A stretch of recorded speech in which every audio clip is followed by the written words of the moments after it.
पुढे वळूयात. गडचिरोलीची ओळख आता बदलणार आहे. आतापर्यंत नक्षलवाद्यांच्या उच्छादासाठी ओळखलं जाणारं गडचिरोली आता विकासाच्या मार्गावरती वाटचाल करणार आहे. नक्षलवादाचा धोका असलेल्या राज्यांच्या प्रतिनिधींची 20 जुलैला केंद्रीय गृहमंत्री अमित शहांनी दिल्लीमध्ये बैठक बोलावली आहे. या बैठकीमध्ये महाराष्ट्राला मोठी शाबासकी मिळणार आहे, कारण महाराष्ट्रामध्ये नक्षलवाद विरोधी मोठी मोहीम फत्ते झाली आहे. भर पावसात वाट काढत कमांडो नक्षलवाद्यांच्या मागावर निघाले होते. धो पाऊस कोसळत होता. पायाखाली तुडुंब पाणी साचलं होतं. वाटेत पूर आलेले 5 नाले लागले. मात्र जीवाची बाजी लावत कमांडो चालत राहिले. महाराष्ट्र छत्तीसगड सीमेवरच्या वंडोलीच्या जंगलात घुसले.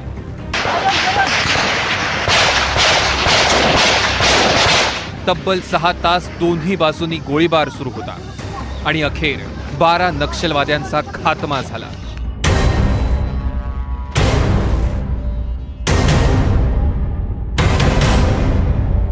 आणि नक्षलवाद्यांविरोधातली मोठी मोहीम फत्ते झाली. उत्तर गडचिरोलीत पोलीस आणि नक्षल्यांचं हे शेवटचं एन्काउंटर ठरलंय, कारण आता या भागात एकही नक्षलवादी उरलेला नाही. मोठा यश हे आहे की सध्या उत्तर गडचिरोलीमध्ये 2 आर्म्ड फॉर्मेशन ॲक्टिव्ह होते. गडचिरोलीमध्ये एक कोरची टिपागडचे जॉईंट दलम होते आणि चातगाव कसंगचूरचे जॉईंट दलम होते. दोन्ही मिळून एकूण 12 आर्म्ड फॉर्मेशनची मुवमेंट होते. 5 टिपागड LOSमध्ये आणि 7 चातगाव कसंगचूर दलमध्ये. आणि कालचे जे मुठभेड झालेलं आहे त्यामध्ये पूर्ण टिपागड LOS आणि चातगाव कसंगचूर दलम पूर्ण दोन्ही आर्म्ड फॉर्मेशनचे निपटारा झालेला आहे. आणि या म्हणण्यामध्ये हरकत नाही आहे की सध्या उत्तर गडचिरोलीमध्ये एक पण सशस्त्र माओवादी किंवा कोणतेही आर्म्ड फॉर्मेशन शिल्लक राहिलेला नाही आहे. वंडोलीच्या जंगलात 12 ते 15 नक्षलवादी मोठा घातपात घडवण्याच्या उद्देशानं घुसले होते. ही माहिती कळताच C-60 विशेष नक्षलविरोधी पथकाचे 200 जवान रवाना झाले. चकमकीत पहिली गोळी नक्षलवाद्यांनी झाडली. ती जवानाच्या बोटाला चाटून गेली. त्यानंतर कमांडोंनी गोळीबार सुरू केला. खात्मा झालेले सगळे नक्षलवादी मोस्ट वॉन्टेड होते. सगळ्या नक्षलवाद्यांवर मिळून 86 लाखांचं बक्षीस होतं. 1984ला जे कमलापूर अधिवेशन झालं होतं गडचिरोलीमध्ये, दक्षिण गडचिरोलीमध्ये, जे दंडकारण्यांमधलं एक सर्वात माओवाद्यांचं मोठं अधिवेशन होतं. त्याच्यानंतर माओवादाचा खूप फास्ट स्प्रेड गडचिरोलीमध्ये झाला आणि उत्तर गडचिरोली गेले 35 वर्ष माओवादांच्या दहशतीच्या छायेखाली होतं.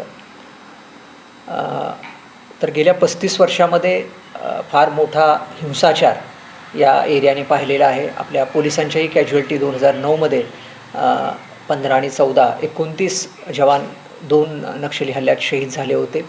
त्याच्यानंतर जे महाराष्ट्र पोलीस, गडचिरोली पोलिसांनी जे नवीन स्ट्रॅटेजी होती नक्षलची, जी CPI माओइस्ट बनल्यानंतर जे मिलिटरी स्ट्रॅटेजी वापरत होते, त्या मिलिटरी स्ट्रॅटेजीला तोंड देण्यासाठी आपलीही आपण नवीन स्ट्रॅटेजी बनवली. गेली कित्येक वर्ष गडचिरोलीनं नक्षलवाद्यांचं रक्तरंजित थैमान पाहिलंय. 1980 ते जुलै 2024 दरम्यान नक्षलवाद्यांनी 3192 हल्ले केले. या हल्ल्यांमध्ये 242 पोलीस शहीद झाले, तर 605 नागरिकांच्या हत्या झाल्या. गेल्या 24 वर्षात गडचिरोलीमध्ये 344 नक्षली ठार झाले. 21 मे 2009 मध्ये धानोऱ्यातल्या हत्तीगोटा हल्ल्यात तब्बल 16 पोलीस शहीद झाले होते. 27 मार्च 2012 मध्ये पुस्तोलामध्ये घडवलेल्या स्फोटात 13 CRPF जवान शहीद झाले. 1 मे 2019 मध्ये जांभूळखेड्यातल्या भूमिगत स्फोटात 15 जवान शहीद झाले. घनदाट जंगल असलेल्या या भागातून छत्तीसगड राज्यात पळून जाणं आणि कायद्यापासून लपणं सोपं जात होतं. मात्र पोलिसांनी उत्तर गडचिरोलीकडे लक्ष केलं, मोहीम राबवली. परिणामी 17 जुलैच्या घटनेनंतर नक्षली कारवायांना जबर धक्का बसला आहे. उत्तर गडचिरोली नक्षलमुक्त झाली आहे. उत्तर आणि मध्य गडचिरोलीमध्ये नक्षलवादी चळवळ मोडीत काढण्यासाठी पोलिसांनी आतापर्यंत 10-12 वेळा प्रयत्न केले. मात्र अखेर 17 जुलैची चकमक यशस्वी झाली. रिक्रुटमेंट झाली, नवीन वेपन्स आले, नवीन ट्रेनिंग मिलिटरी स्ट्रॅटेजीमध्ये दिलं गेलं आणि गेल्या 10-12 वर्षाच्या पिरियडमध्ये आपण स्टॅबिलाइज होऊन त्यांना हिट करू शकलो आणि आज कालचं जे एन्काउंटर आहे जे वांडोलीचं ते हिस्टॉरिक एन्काउंटर आहे. उत्तर गडचिरोलीतले आणि मध्य गडचिरोलीचे जे फॉर्मेशन्स होते ते बऱ्यापैकी संपले होते, पण त्यांचा जो काय म्हणतात त्याला शेवटची वळवळणारा शेपूट जी होती ती राहिली होती, ती जी जास्त त्रासदायक होती. कारण ते छोट्या ग्रुपनं येत होते आणि खंडी गोळा करणं, लोकांना धमकावणे होतं. आणि मग आपलं गेले 1.5-2 वर्ष हा प्रयत्न होता की हे जे शेवटचे राहिलेला हा शेवटचा ग्रुप आहे त्याला आपल्याला संपवणं. कारण एवढं मोठं जंगल आहे आणि त्या जंगलात 4 आणि 5 लोक शोधणं आणि सापडणं आणि त्यांना न्यूट्रलाइज करणं हे फार अवघड टास्क आहे. ज्या दिवशी गडचिरोलीत नक्षलवाद्यांचा खात्मा झाला त्याच वेळी गडचिरोलीत नव्या विकासाची सुरुवात होत होती. दक्षिण गडचिरोलीतल्या अहेरीत इस्पात प्रकल्पाचं भूमिपूजन सुरू होतं. दोन्ही उपमुख्यमंत्र्यांच्या उपस्थितीत गडचिरोलीत रोजगाराची भव्य संधी खुली होत होती. गडचिरोली पोलिसांच्या या शौर्याकरता मी त्यांचं मनापासनं अभिनंदन करतो. आणि जवळपास गेल्या काही वर्षातला हा सगळ्यात मोठा एन्काउंटर असल्यामुळे, हा सगळ्यात मोठा ऑपरेशन असल्यामुळे मी गडचिरोली पोलिसांना 51 लाख रुपयाचं बक्षीस या ठिकाणी राज्य सरकारच्या वतीनं जाहीर करतो. दोन्ही उपमुख्यमंत्र्यांच्या उपस्थितीत गडचिरोलीत रोजगाराची भव्य संधी खुली होत होती. स्थानिक आमदार धर्मराव बाबा आत्राम यांनी स्वतःची 250 एकर जमीन देऊन हा प्रकल्प सुरू केला. जवळच असलेल्या सुरजागड खाणीतनं काही वर्षांपूर्वी कच्च्या लोखंडाचं उत्खनन होऊ लागलं. त्यावेळी प्रकल्पाला विरोध झाला. आता त्याच खाणीमुळे असे 5 लोह प्रकल्प उभे राहत आहेत.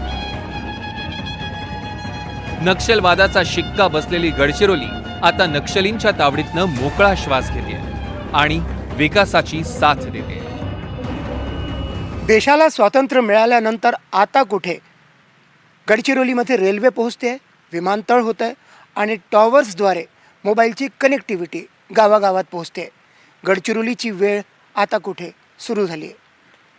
व्हिडिओ जर्नलिस्ट विनय शुक्लासोबत संजय तिवारी, NDTV मराठी, गडचिरोली.